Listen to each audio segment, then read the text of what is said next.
ప్రభువైన యేసుక్రీస్తు నామంలో మీ అందరికీ వందనాలు. మన ఆరాధనా శ్రేణికి స్వాగతం. ఈ ప్రత్యేకమైన సిరీస్లో ఆరాధన యొక్క వివిధ భాగాలను దేవుని వాక్యము ద్వారా నేర్చుకుంటూ ఆయన సన్నిధిలో మరింత లోతైన అనుభవాన్ని పొందబోతున్నాము. ఈరోజు మనం ఆరాధనకు పిలుపు అనే మొదటి భాగాన్ని ధ్యానించబోతున్నాము. దేవుడు తన ప్రజలను తన సన్నిధిలోకి ఎలా ఆహ్వానిస్తున్నాడు? ఆ పిలుపుకు మనం ఎలా స్పందించాలి? నిజమైన ఆరాధన ఎక్కడ ప్రారంభమవుతుంది అనే విషయాలను కలిసి పరిశీలిద్దాం.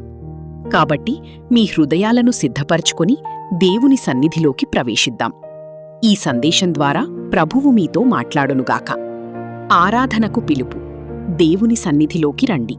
ప్రియమైన దేవుని పిల్లలారా, ఆరాధన అనేది కేవలం పాటలు పాడడం కాదు, కేవలం ప్రార్థన చేయడం కాదు. ఆరాధన అనేది మన హృదయాన్ని దేవుని వైపు తిప్పుకోవడం. అందుకే ప్రతి నిజమైన ఆరాధన ఒక పిలుపుతో ప్రారంభమవుతుంది.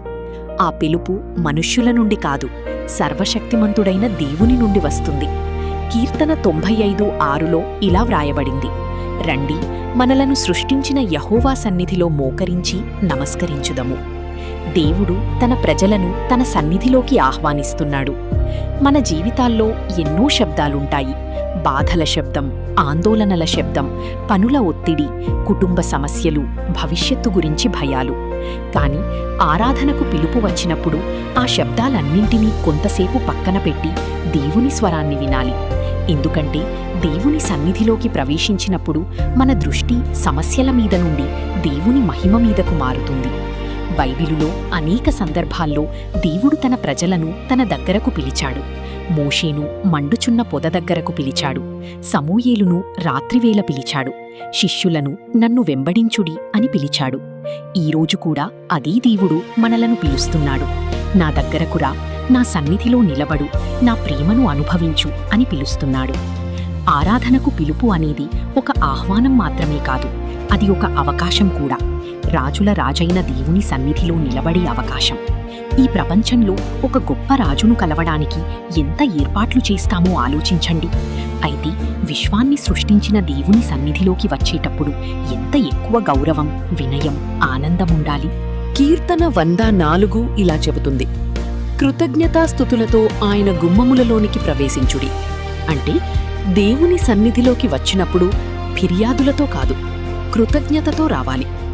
సమస్యలున్నా, పరీక్షలున్నా, కన్నీళ్లున్నా దేవుడు ఇంకా సింహాసనంపై ఉన్నాడనే నమ్మకంతో రావాలి.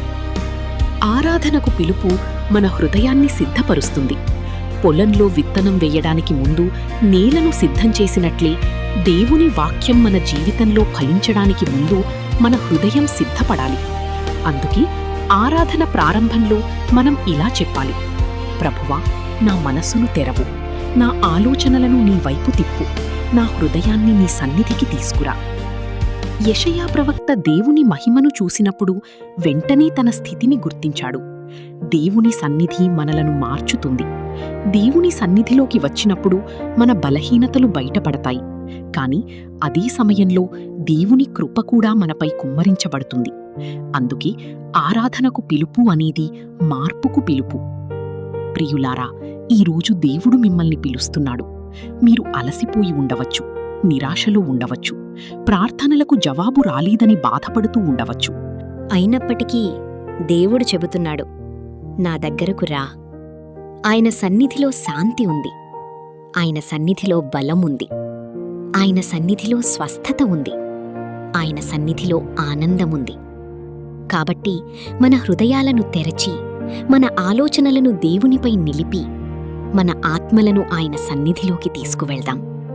మనం కేవలం ఒక సమావేశానికి రాలేదు, జీవముగల దేవునిని కలుసుకోవడానికి వచ్చాము. మనం కేవలం పాటలు పాడడానికి రాలేదు, రాజాధిరాజును మహిమపరచడానికి వచ్చాము. మనం కేవలం వినడానికి రాలేదు, దేవుని సన్నిధిని అనుభవించడానికి వచ్చాము. రండి, యెహోవాను ఆరాధించుదము. రండి, ఆయన సన్నిధిలో సాష్టాంగపడుదము. రండి, మన హృదయాలను ఆయనకు సమర్పించుదము. ప్రియమైన పరలోక తండ్రి, ఈరోజు నీ వాక్యము ద్వారా మాతో మాట్లాడినందుకు నీకు వందనాలు. ఆరాధనకు మమ్మల్ని పిలిచే దేవుడవైన నీవు నీ సన్నిధిలోకి రావడానికి మాకిచ్చిన ఈ గొప్ప అవకాశానికి కృతజ్ఞతలు. ప్రభువా, మా హృదయాలు ఎల్లప్పుడూ నీవైపు తిరిగియుండునట్లు సహాయం చెయ్యము. ఈ లోకపు ఆందోళనలు, శ్రమలు, శోధనలు మా దృష్టిని నీ నుండి మరల్చకుండా కాపాడుము. ప్రతిరోజూ నీ సన్నిధిని వెదకే ఆత్మీయ దాహాన్ని మాలో కలుగచేయుము. మా జీవితాలు నిజమైన ఆరాధనగా మారునట్లు మమ్మల్ని నడిపించుము. మా మాటలలో, ఆలోచనలలో, క్రియలలో నీవే మహిమపరచబడునట్లు కృపనీయుము. ఈ సందేశాన్ని విన్న ప్రతి ఒక్కరినీ ఆశీర్వదించుము.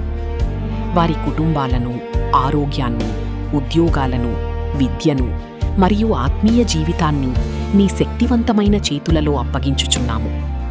ప్రభువా, ఈ రోజు నుండి మరింత లోతైన ఆరాధన జీవితాన్ని జీవించడానికి మాకు సహాయం చెయ్యుము.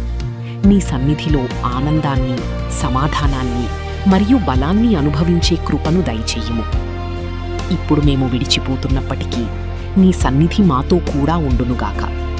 నీ కృప, ప్రేమ, సమాధానం మమ్మల్ని నడిపించునుగాక. ఈ ప్రార్థనను మా రక్షకుడైన ప్రభువైన యేసుక్రీస్తు నామంలో అడుగుచున్నాము. ఆమేన్.